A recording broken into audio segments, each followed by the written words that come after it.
We're going to be with the commandment today, thou shalt not commit adultery. I think that's been gravely misunderstood, not in what it means, but why it's so important. I think we often feel like that God's wearing a gigantic black hat, and if we enjoy it, He's against it. That is certainly not what this is talking about. Boy, in our day in America, human sexual freedom is something that man thinks is his right. Well, I feel like that God has given us some guidelines for our good. And this command is one of those guidelines, meant for our happiness in society. I hope you'll listen to what I say, think through it, and see if you agree with me on that. It is obvious that this command is related to our respect for God. You see, our respect for God through all these commands has been seen in how we treat God and how we treat others who are made in His image. We worship God not just in coming to the right place and saying the right thing, but we also worship God in how we treat others in His name. So all these commands are given to the covenant community. I think that's very important. The way we treat our neighbor's life, our neighbor's wife, our neighbor's property, and then how we feel, our motives about all that, is really the flow of these last few commandments.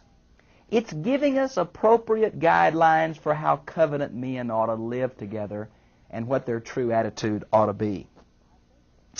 I think that the parallel in Deuteronomy that also shows some variation, not in this command, but in some other ones, shows us that these 10 words, 10 commandments, the Decalogue, can be applied differently in different situations with the same thrust. Obviously, the Exodus material was given to the people in their wilderness wandering.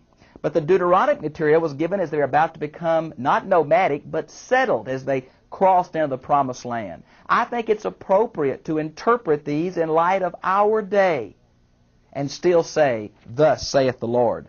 It's even possible that the different order of these commands in the Septuagint shows that they relate to a neighbor and that there's some variety possible.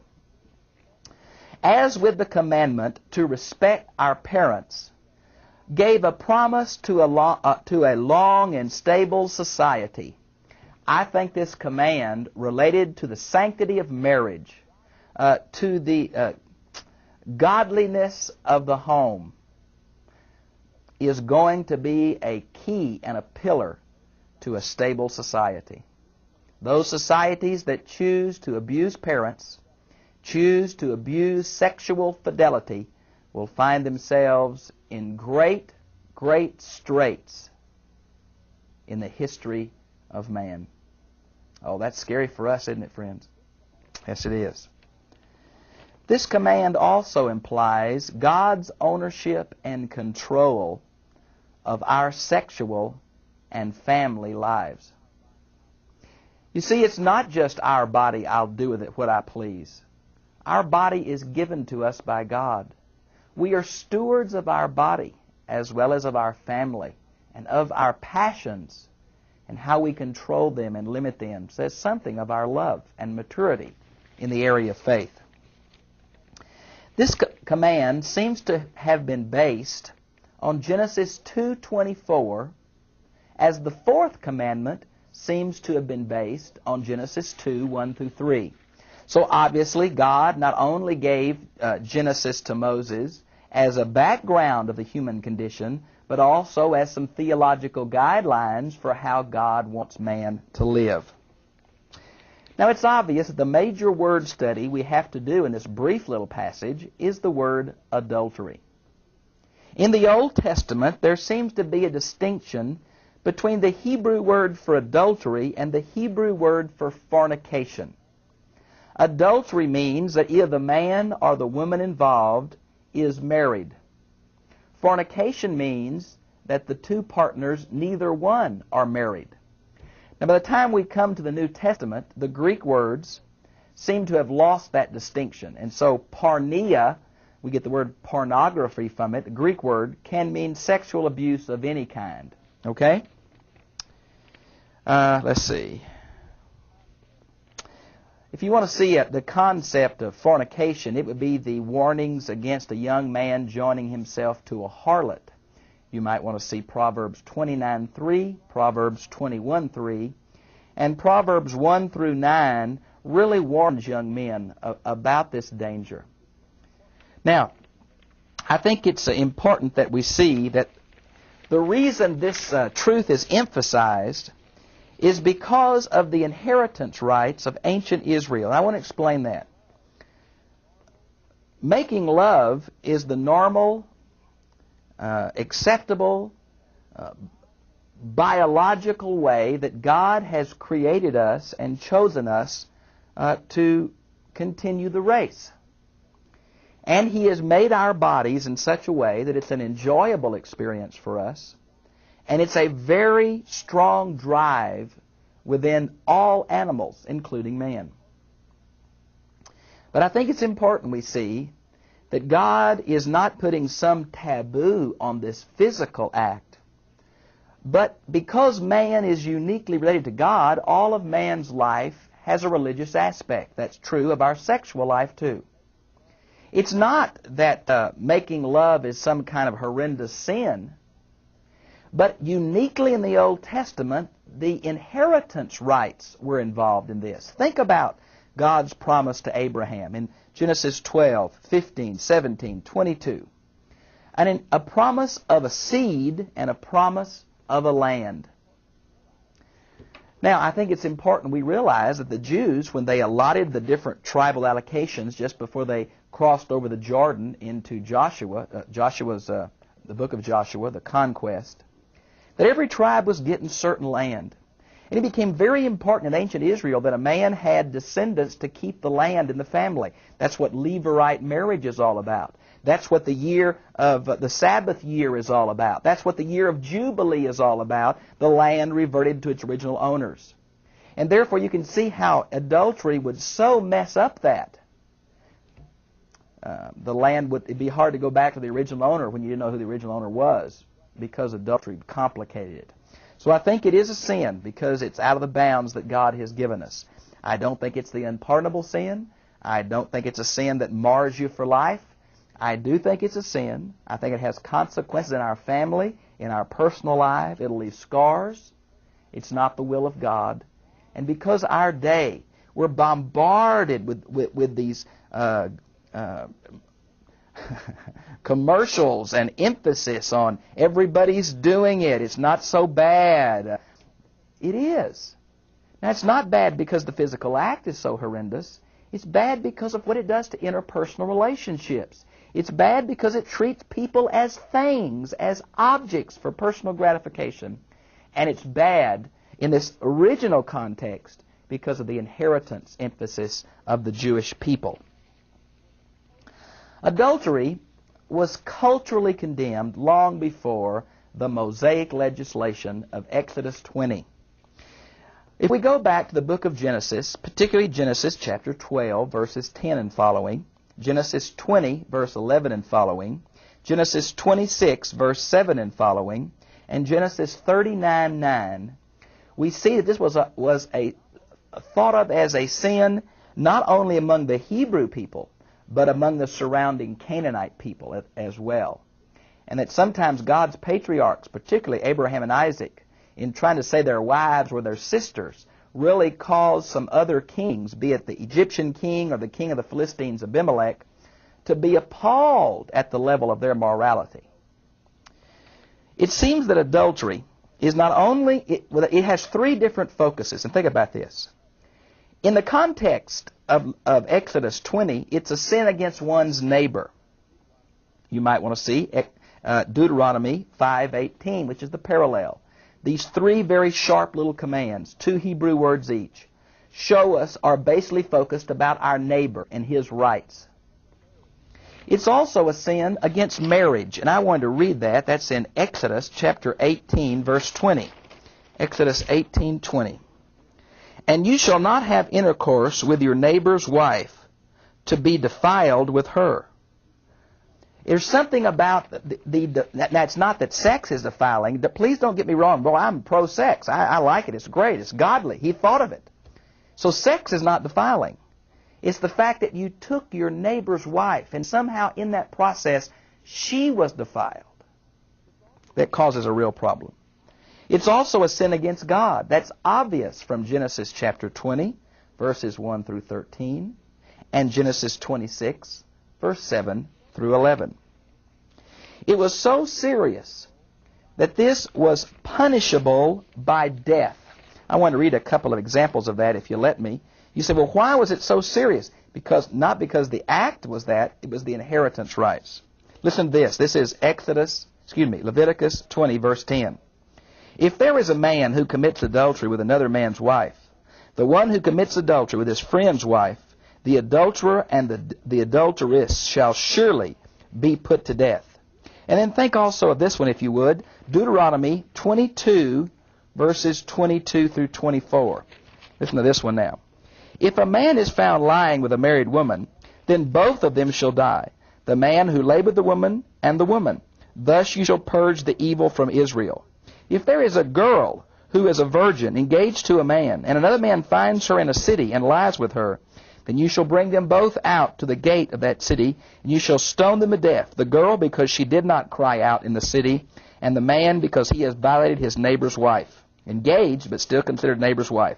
Thus you shall purge the evil from among you. But if in the field a man finds a girl who's engaged, and the man forces her and lies with her, only the man who lies with her shall die.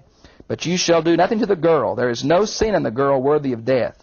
For just as a man raises against his neighbor and murders him, so is this case. And when he found her in the field, the engaged girl cried out, but there was no one to save her. Now, I read that for this reason. It's very important that we realize that there is a distinction between the guilt of a woman and the guilt of a man in this ancient culture. There almost seems to be some license for men going to prostitutes. That's condemned as being foolish, but no death penalty. And yet for a girl caught in that, it's always the death penalty. And yet there is a fairness. For those that I just mentioned to you showed that the death penalty was for both. It was considered a serious sin against the community.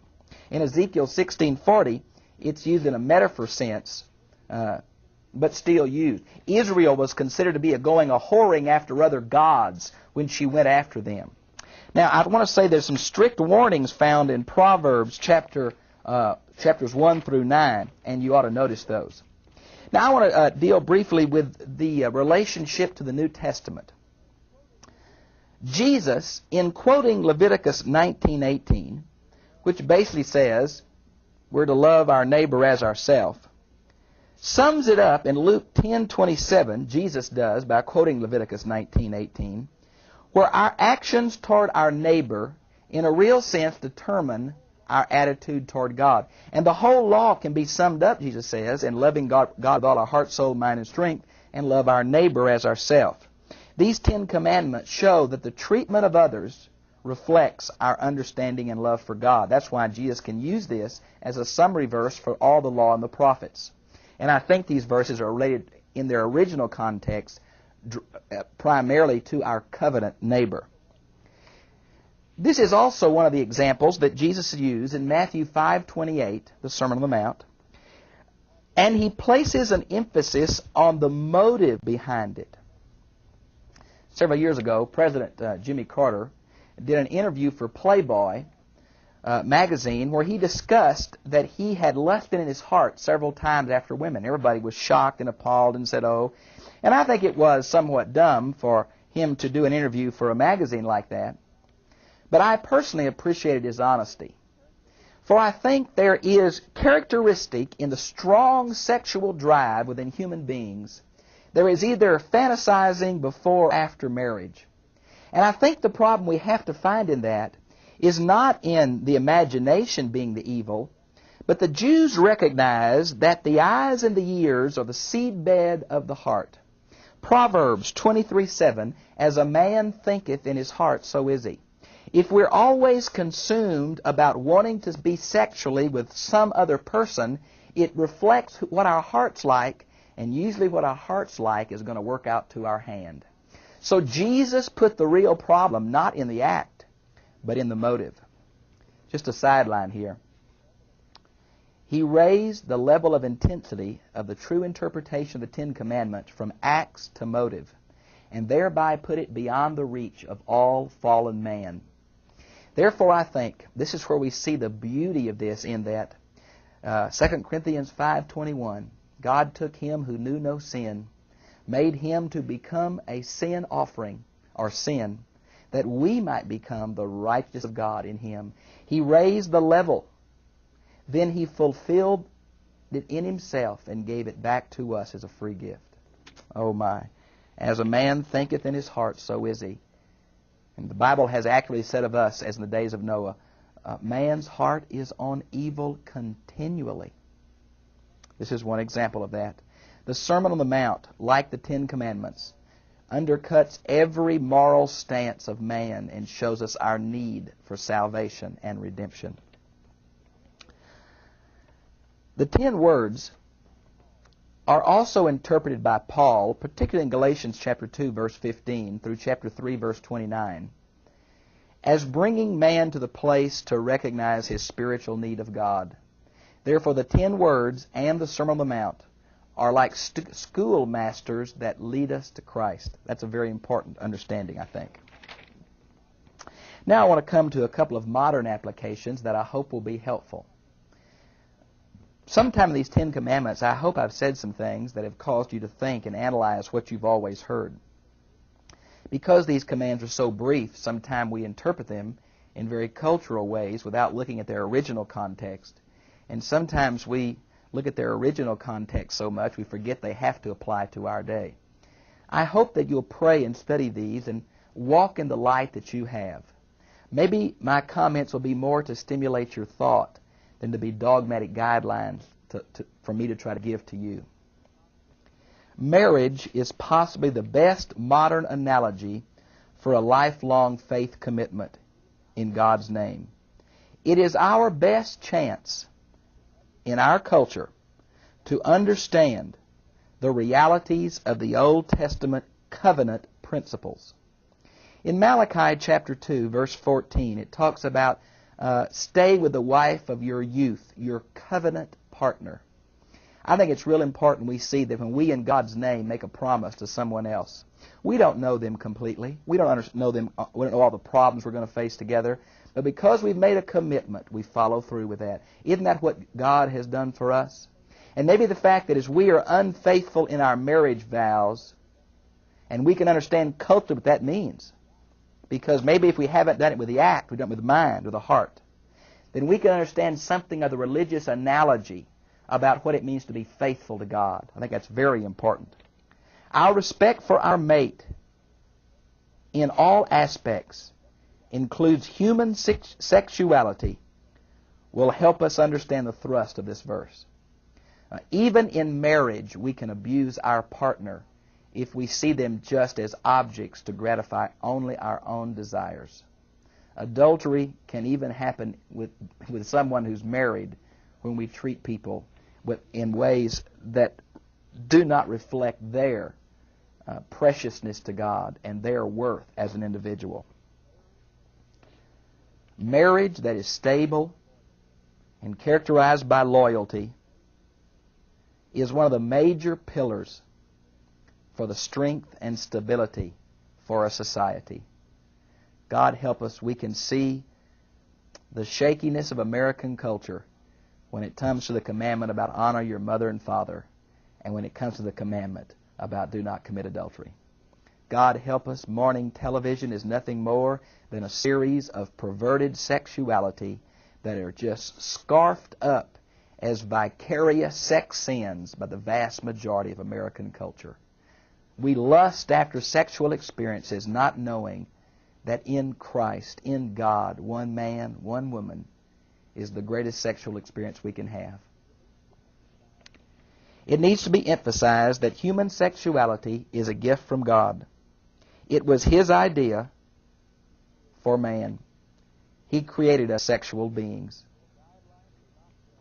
The guidelines are not meant to thwart man's freedom and joy in this area, but they are meant to help fallen man have long-term joy and happiness in this area. Although man has abused sexuality, as he has all of God's gift, it is still a powerful drive worthy of submission to the guidelines of God. Sex must be guarded so that the sacredness of human personality, both male and female, is respected, because we are made in His image, and how we treat one another sexually will say something about how we respect God. I want to say a word to you that have already been involved in some kind of sexual sin.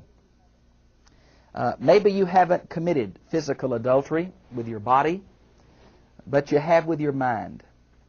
Maybe you're trapped in long-term masturbation as a way of fulfilling sexual desire instead of a marriage mate. Sexual sin is not something that's going to send you to an eternal hell. There are many who are truly saved by Christ's death who have tremendous problems with this powerful human drive. God wants to give you happiness, joy, and stability in your sexual life. It comes with an understanding about that you are made in His image and that others are also. And He cares about individuals. He has given us guidelines to help us find real happiness and joy. Jesus raised the ante of this from the Old Testament when He put it in the area of motives. God help us, we need to yield this aspect of our lives to Him. We need to make sure that as all human drives need to be controlled, in God's name, this one does too. And my brothers and sisters, if there's ever an area that the evil one has torn the church up in, it's this area. It is my personal belief that if we could have strong, godly, faithful homes, we would win more people to Christ than if we have revival meetings. What the world needs more than anything is to see Christianity lived out in home between a man and a woman, to see faithfulness and loyalty and joy. I think we need more marriage enrichment than we need anything in the modern church, for the evil one is destroying our witness, destroying our homes through the godless culture we live in.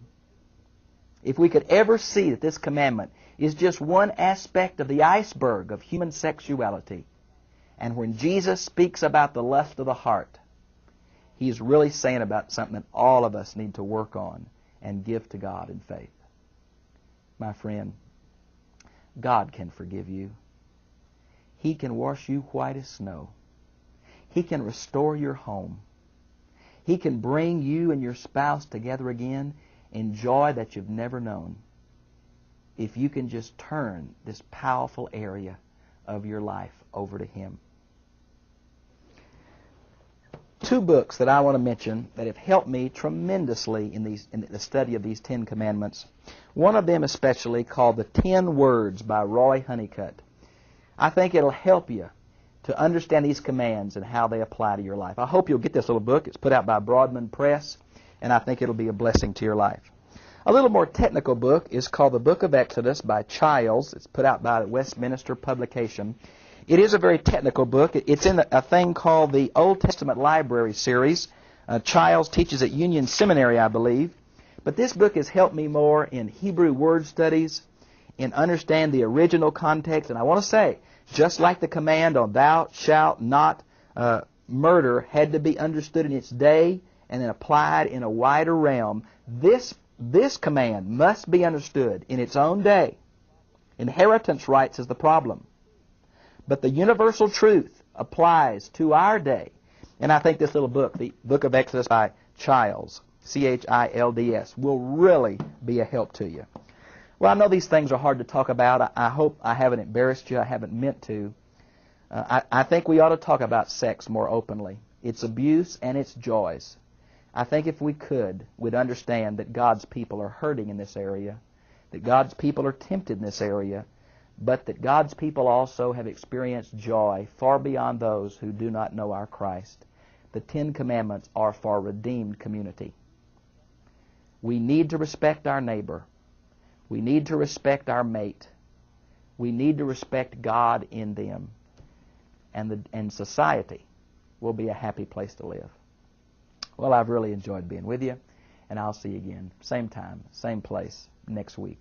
God bless you.